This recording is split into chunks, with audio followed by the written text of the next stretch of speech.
Fast Friday is complete, and it actually got going a little later than we thought it would because of the rain today.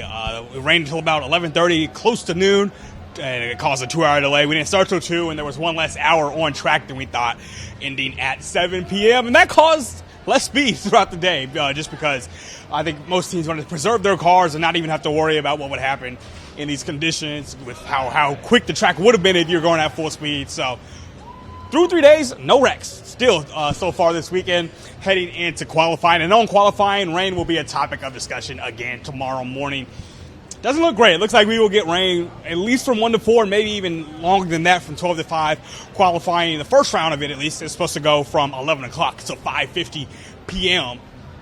We'll see how that affects things. There's a lot to be determined when it comes to that. If not everybody is able to get a round in or to get a attempt in doing all 4 laps around on Saturday, then when we go to Sunday, it resets. So say Scott Dixon, who will be first tomorrow, say he gets his round in, but only 12 more get theirs in.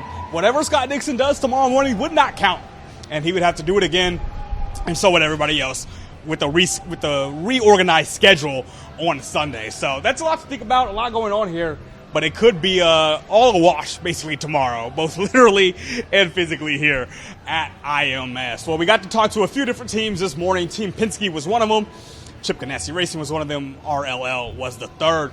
But specifically with Team Penske, everybody knows they're trying to bounce back, and Scott McLaughlin specifically is trying to do so. We saw him have the best no-toe speed of the day and the best qualifying sim run of the day as well. And he's talked about earlier this morning just how he's trying to do a complete 180 from not even starting last year's race to potentially winning this one.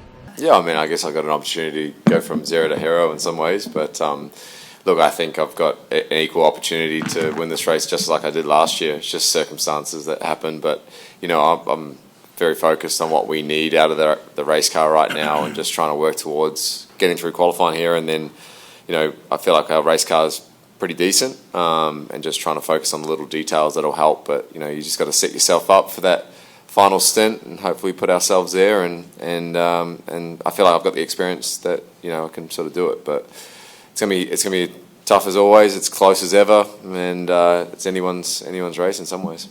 So good to see Scotty Mack have the day he had. We'll see what he does in qualifying. Of course, he was the pole winner just 2 years ago. We'll see if he can maybe do that again and how that can lead into him trying to win his first Indy 500 next weekend. Scotty Mack, as you guys remember, was one of the Chevy cars that had an issue earlier this week and had an engine change. Well, guess what?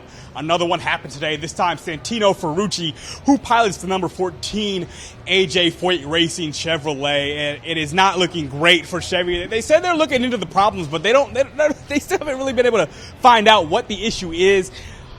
It's concerning going into tomorrow for all those 18 Chevys that are in the race, and I want to say they'll figure it out by race day because we have still so much time in between then and now. But as far as qualifying goes, we'll see if that bears its ugly head again, but it sure did today with Santino Ferrucci. Once again, I mentioned it, 3 days, no crashes. Been a very clean going so far, and tomorrow maybe that changes, maybe it doesn't, but nobody's gotten themselves into too much danger. A couple people today at Carpenter notably scraped the wall a bit, but they were able to keep it, so that didn't lead to anything. But we'll have updates tomorrow on what happens with qualifying if we get all 33 cars in, if we even get to those second and third attempts that are often needed, or if that is all going to be a wash. And we do everything on Sunday. We'll have you updated tomorrow on Pit Pass Live. I'm Zion Brown.